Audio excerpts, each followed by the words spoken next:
السلام علیکم ورحمۃ اللہ وبرکاتہ۔ بسم اللہ الرحمن الرحیم۔ عزیز طلبہ، تفسیر کے آج کے سبق میں ہم وَأَنكِحُوا الْأَيَامَ مِنكُمْ وَالصَّالِحِينَ مِنْ عِبَادِكُمْ وَإِمَائِكُمْ یہاں سے شروع کر رہے ہیں۔ اعوذ باللہ من الشیطان الرجیم،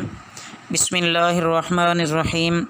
وَأَنكِحُوا الْأَيَامَ اور تم نکاح کرو بیوہ عورتیں، منکم اپنوں میں سے، والصالحین اور نیک، من عبادکم اپنے غلام سے، وامائکم اور اپنی کنیزیں،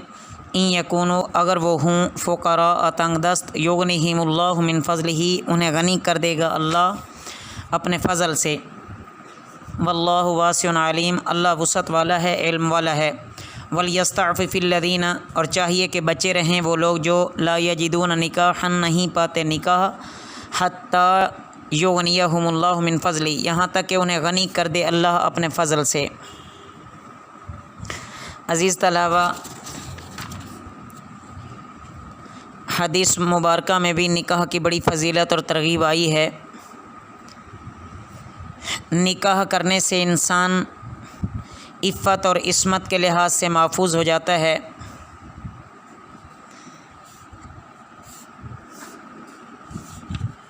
یہاں آیت میں جو بھی بے نکاح ہوں، خواہ مرد ہوں یا عورتیں،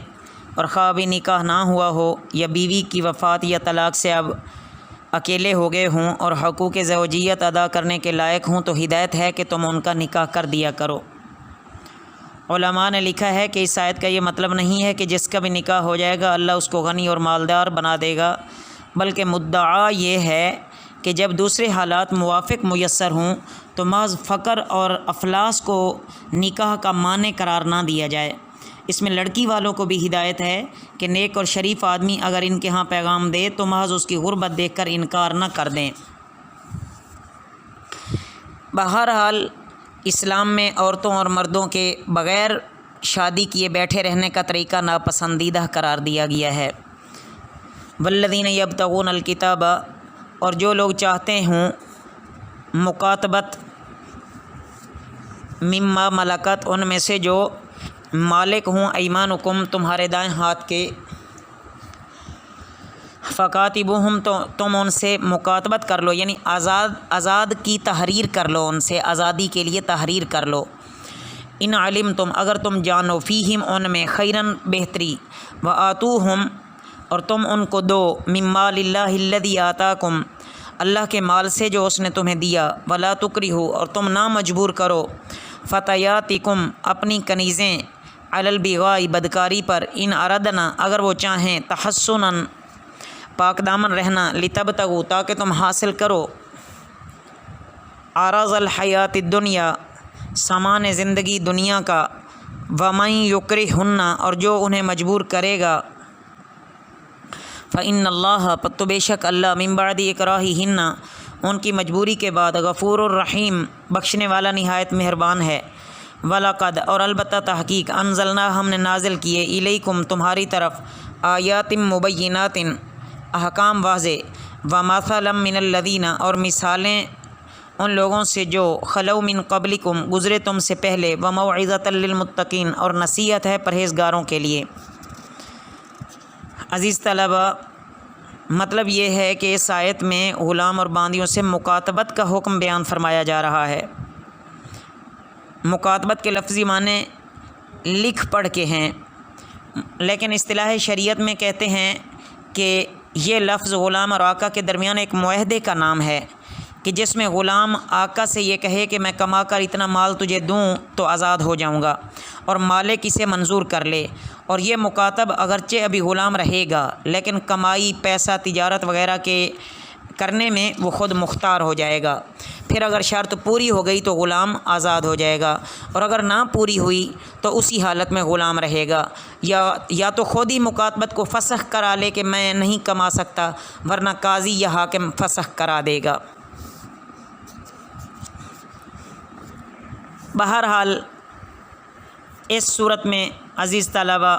10 احکام بیان فرمائے گئے ہیں۔ اس لحاظ سے حد زنا کا حکم ہے، زانی اور زانیہ کے متعلق حکم ہے نکاح کا، اور تہمت کا حکم ہے، لعان کا حکم ہے، اجازت لے کر گھر جانے کا حکم ہے، مردوں اور عورتوں کو اپنی نگاہ اور شرمگاہ کی حفاظت کا حکم ہے، غیر شادی شدہ مردوں اور عورتوں کو نکاح کے متعلق حکم ہے، صبر اور ضبط نفس کا حکم ہے جن کو فی الحال نکاح میسر نہ ہو، غلام اور باندیوں کو مکاتب بنانے کے متعلق حکم ہے، اور 10واں حکم کہ باندیوں کو زنا پر مجبور کرنے کی ممانعت آئی ہے۔ اگر وہ چاہتی ہیں کہ ہم پاک دامن ہو کر نکاح میں آ جائیں تو آپ ان کو زنا پر مجبور ویسے نہ کرو۔ اللہ نور السماوات والارض، اللہ نور ہے آسمانوں اور زمینوں کا، مثل نورہ، مثال اس کا نور، کمشکات فیہا مصباح، جیسے ایک تاک اس میں ایک چراغ ہو، المصباح فی زجاجہ، چراغ ایک شیشہ میں، الزجاجہ تو وہ شیشہ، کانہا گویا کہ وہ، کوکب دری یوقد، ایک چمکدار ستارہ ہے روشن کیا جاتا ہے، من شجرۃ مبارکۃ، مبارک درخت سے، زیتونۃ زیتون کے، لا شرقیۃ ولا غربیۃ، نہ مشرق کا نہ مغرب کا، یکاد زیتھا، قریب ہے کہ اس کا تیل، یضیء روشن ہو جائے، ولو لم تمسسہ نار، خواہ اسے نہ چھوئے آگ، نور علی نور، روشنی پر روشنی، یہدی اللہ لنورہ، رہنمائی کرتا ہے اللہ اپنے نور کی طرف، من یشاء، جس کو چاہتا ہے، ویضرب اللہ الامثال للناس، اور بیان کرتا ہے اللہ مثالیں لوگوں کے لیے، واللہ بکل شیء علیم، اور اللہ ہر شے کو جاننے والا ہے۔ عزیز طلبہ، اس آیت میں اور اس میں بھی ایک چھوٹا سا جملہ ہے، اللہ نور السماوات والارض، یہ بڑا دقیق جملہ ہے، اس پر علماء مفسرین نے بڑی تفصیل سے گفتگویں فرمائی ہیں۔ نور سے یہاں کیا مراد ہے، اس کی کیا حقیقت ہے، اور اس مثال میں مشکات یعنی تاکچہ سے کیا مراد ہے، چراغ اور قندیل سے کون اور کس طرح مراد ہے۔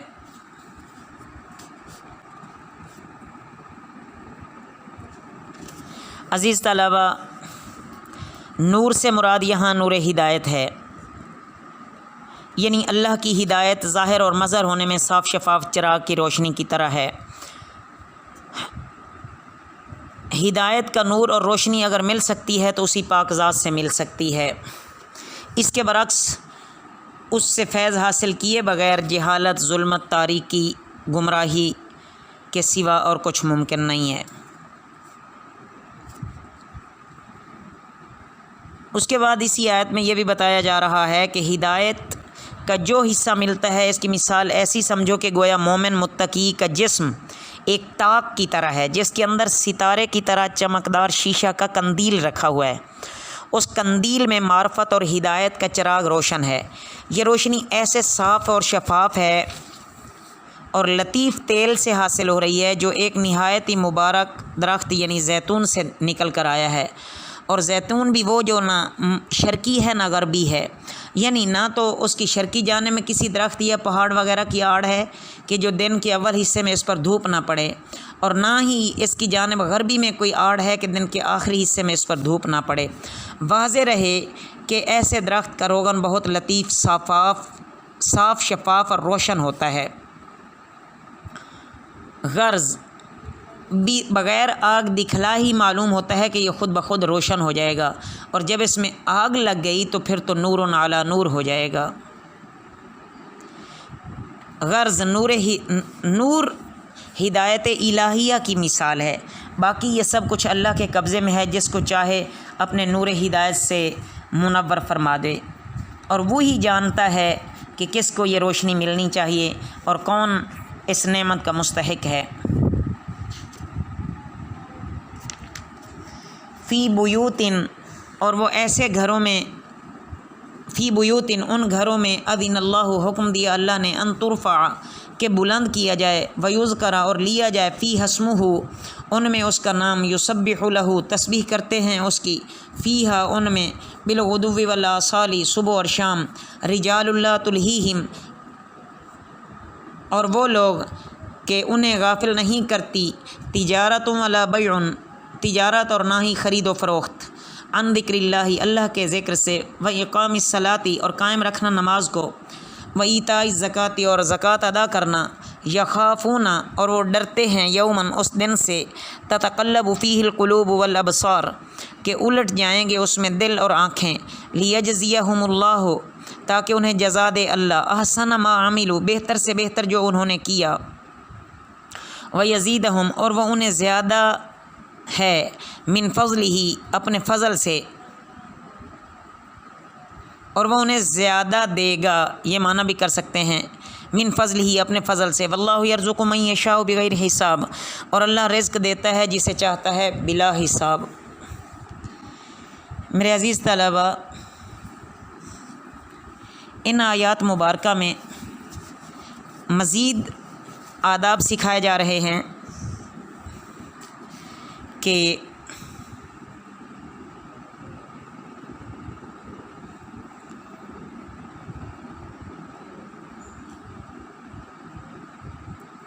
اللہ تعالیٰ نے حکم دیا کہ جو خاص مقامات ہیں اللہ تعالیٰ کی عبادت کرنے کے، جیسے مساجد، تو انہیں بنانے اور تعمیر کرنے کے بعد احترام کے ساتھ قائم بھی رکھا جائے، ان کی پوری طرح خبرگیری کی جائے، غلاظت گندگی سے پاک صاف رہیں، ان میں اللہ کا ذکر کیا جائے، حمد و ثنا کی جائے،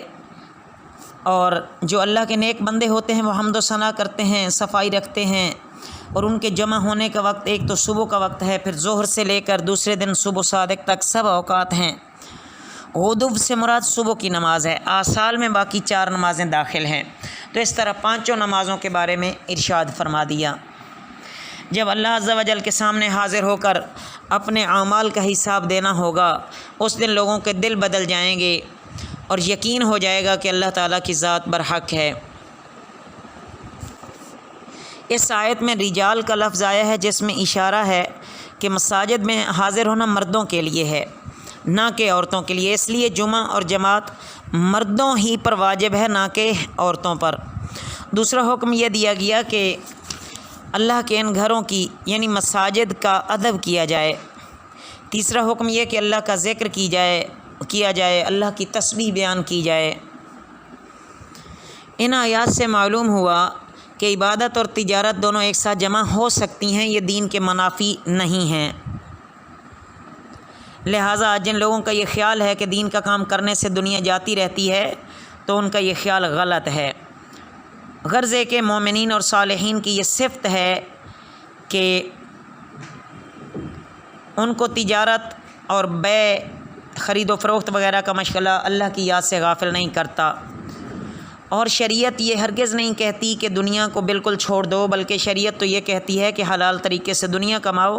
اور اس کے حقوق ادا کرو، اور کسی حالت میں بھی شریعت کے دائرہ کار سے باہر نہ نکلو۔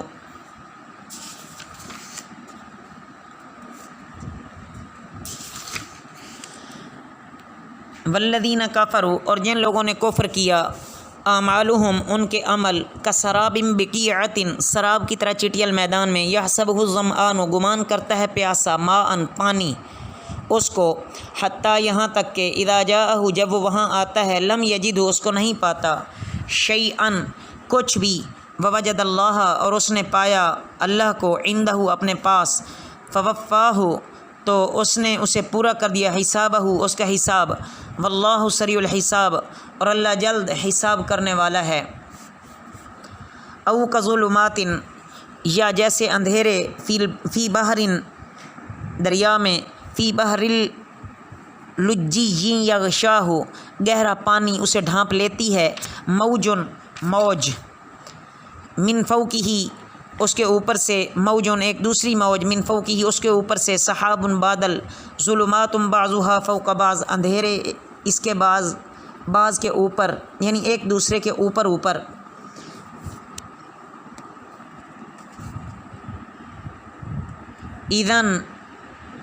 اذا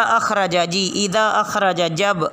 وہ نکالے، یدہ اپنا ہاتھ، لم یقد نزدیک نہیں، یراہا تو وہ اسے دیکھے، وملم اور جسے نہ، یجعل اللہ لہ نوراً جسے نہ بنائے اللہ اس کے لیے نور، فما لہ من نور تو نہیں ہے اس کے لیے کوئی نور۔ عزیز طلبہ،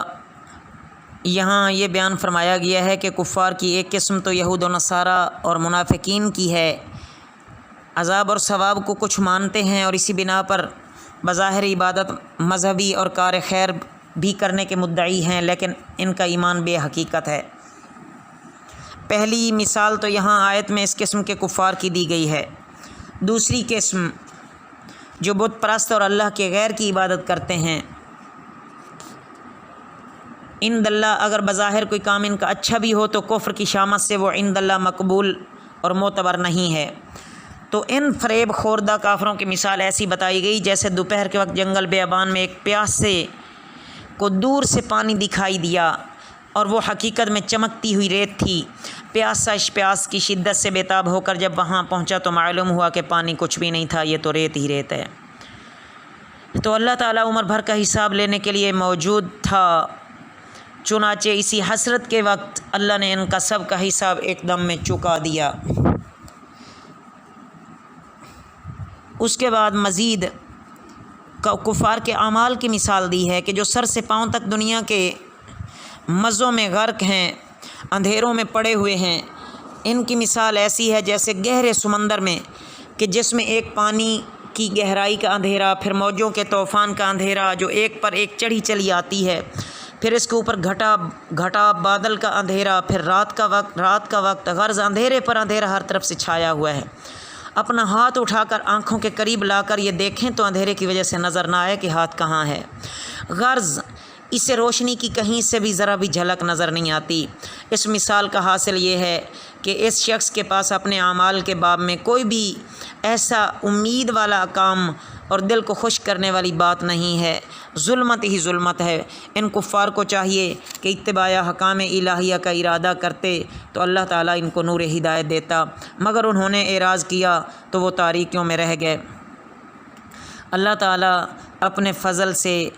ہمیں بھی نور ہدایت کامل نصیب فرمائیں۔ وما علینا الا البلاغ المبین۔